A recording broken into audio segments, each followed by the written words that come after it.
देखिए, बिहार में लालू जी का जंगल राज जो है ना, वो बिहार की राजनीति का एक बहुत ही काला अध्याय है। लालू जी अभी 32.5 साल की सज़ा उनको हो चुकी है चारा घोटाले के 4 अलग अलग मामलों में। वो बेल पर अलग बात है। तेजस्वी जी 420 के आरोपी हैं, चार्ज फ्रेम हो गया है करप्शन का केस में दिल्ली के एंटी करप्शन कोर्ट में। इसके अलावे जिस तरह लोगों ने बिहार में खौफ, अपहरण, लूट, भ्रष्टाचार को देखा और आज जो बदलाव देखा है, नीतीश कुमार की इंटेग्रिटी, उनकी ऑनेस्टी और प्रधानमंत्री की, और सबसे बड़ी बात है कि नरेंद्र मोदी जी ने जिस तरह से बिहार के विकास की गारंटी दिया। आज देखिए, बिहार की सड़कें, बिहार का एयरपोर्ट, बिहार में हर गांव में बिजली जी, बिहार में 8 वंदे भारत ट्रेन पटना से चलती है, आप लोगों ने देखा है। और नीतीश कुमार जी ने जो जमीन पर काम किया, महिलाओं के एम्पावर का काम जो मोदी जी की सरकार और नीतीश जी की सरकार ने किया, इन सबों का सम्मिलित असर पड़ता है।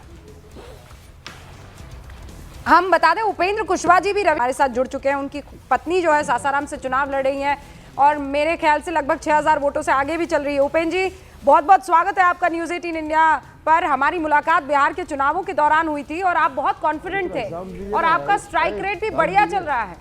उपेंद्र जी, नहीं, आपकी आवाज बहुत स्पष्ट नहीं आ रही है। आपको बहुमत तो स्पष्ट आ रहा है। स्पष्ट नहीं आ रही। हाँ, बहुमत तो स्पष्ट आ रहा है। इसके लिए हम बिहार की जनता का धन्यवाद करते हैं। पहले ही से जनता हमारे साथ खड़ी थी। हम बार बार बोल रहे थे कि जनता हमारे साथ है। जहाँ भी बिहार भर में हम लोग घूम रहे थे, लोगों का रुझान दिख रहा था।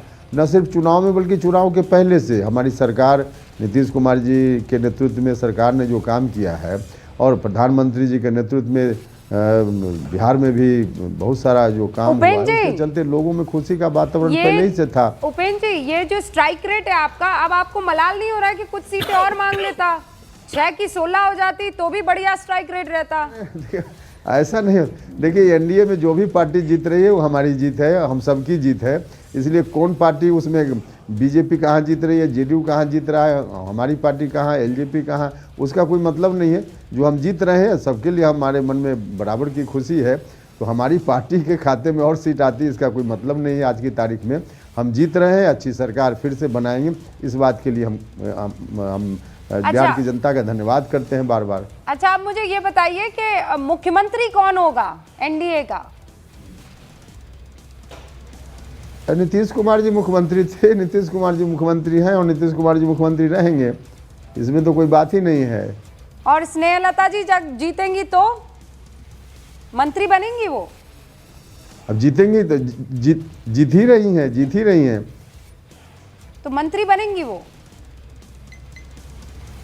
नहीं, ये तो जो मुख्यमंत्री बनेगा उसके विशेषाधिकार का मामला है। और फिर एनडीए में सब लोग मिलकर तय करेंगे किस पार्टी के खाते में क्या होना है।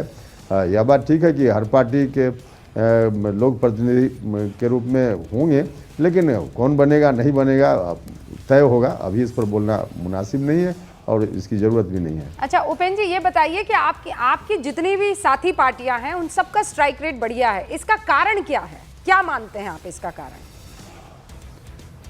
नहीं, देखिए, इसका कारण तो जो हम लोगों ने मिलकर पूरे तौर पे एकजुटता का प्रदर्शन किया और हम सब लोग शुरुआती दौर से एक दिखे और फिर बाकी सरकार का जो काम है उसका भी लाभ एनडीए में सब पार्टी के उम्मीदवारों को मिला।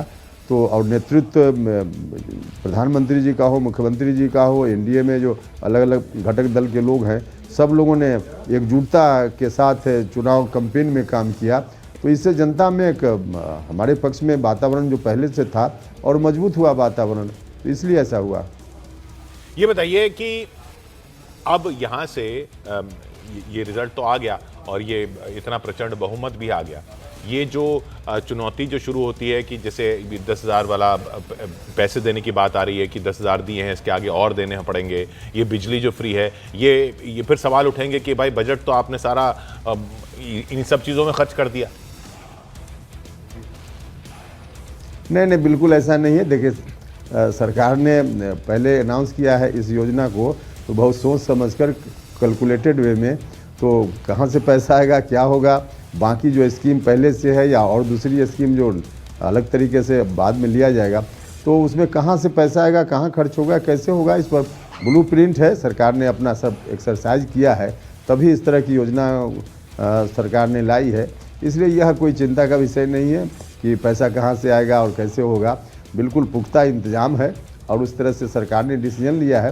तो हमने जो कहा है जनता को कि हम अभी जो कर रहे हैं आगे भी हम करेंगे, तो उस पर कहीं कोई इफर्ट नहीं है। 100% जो वादा हमने किया है उस पर हमारी सरकार खरा उतरेगी। उपेंद्र जी, एक आखिरी सवाल, जिस इलाके में आपकी अर्धांगिनी जो है सासाराम में चुनाव लड़ रही है, ये वो इलाका है जहां पर एनडीए ने पिछली बार खाता भी नहीं खोला था।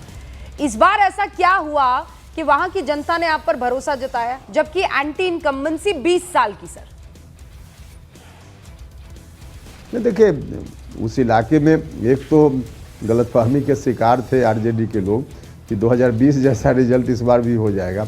पिछली बार लोक जनशक्ति पार्टी भी अलग लड़ रही थी, हम भी अलग लड़ रहे थे। एनडीए को जिताने की बात तो छोड़ दीजिए, हम मिलकर दोनों एनडीए को हराने में लगे हुए थे। हमारी पार्टी भी उस समय की, हम एनडीए के खिलाफ वहाँ चुनाव में थे, तो स्वाभाविक रूप से एनडीए का जो बोर्ड था उसमें डिवीजन हो गया और उसके कारण आरजेडी के लोगों को, महागठबंधन के लोगों को उसका लाभ मिल गया।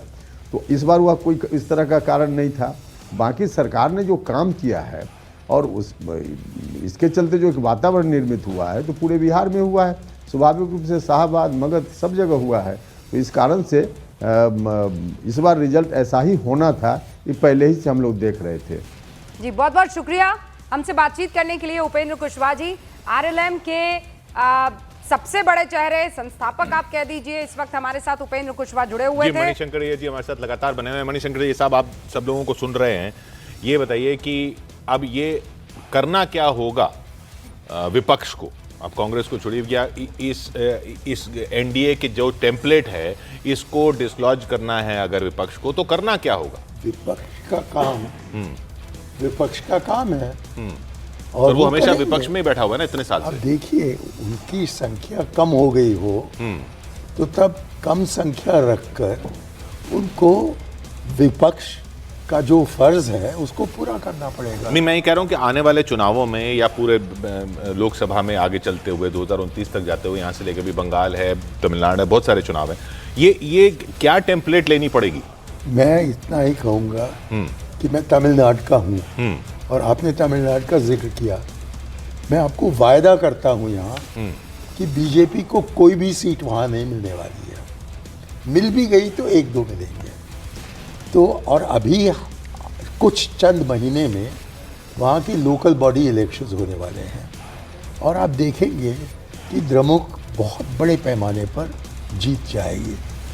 तो इसलिए बिहार से हम क्या सबक ले जाएं तमिलनाडु को, और वैसा ही बंगाल में हमने देखा है कि यही लोग जिनकी प्रशंसा आप लोग कर रहे हैं इतना, वो गए थे, उन्होंने निजी तौर पर ममता के बारे में क्या क्या नहीं कहा और फिर उनकी हार हो गई। लेकिन तो इसको आप सही कह रहे हैं, हार हो गई, लेकिन अभी जो बेस है बीजेपी का, वो बीजेपी कहीं पार्टी होती नहीं थी बंगाल में, वो लेफ्ट कांग्रेस यही सब होता था। अरे हिंदुस्तान में कोई जगह नहीं थी जब तक कि वीपी सिंह ने दिलवाया। तो ये बदलाव पॉलिटिक्स में होता ही है।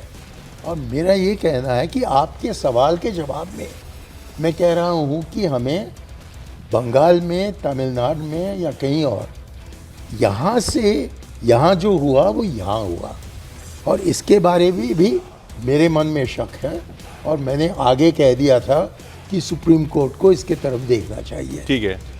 अब मैं कह रहा हूँ कि इसको देखकर इसका नकल न लिखाए, आप न लें दूसरे राज्यों में, क्योंकि हर राज्य का अपनी राजनीति है। और जहाँ तक कि तमिलनाडु का सवाल है, बिहार का के जो नतीजे हैं उसका कोई संबंध नहीं रखता है जो तमिलनाडु में अभी आगे जाकर आप नतीजे देखेंगे।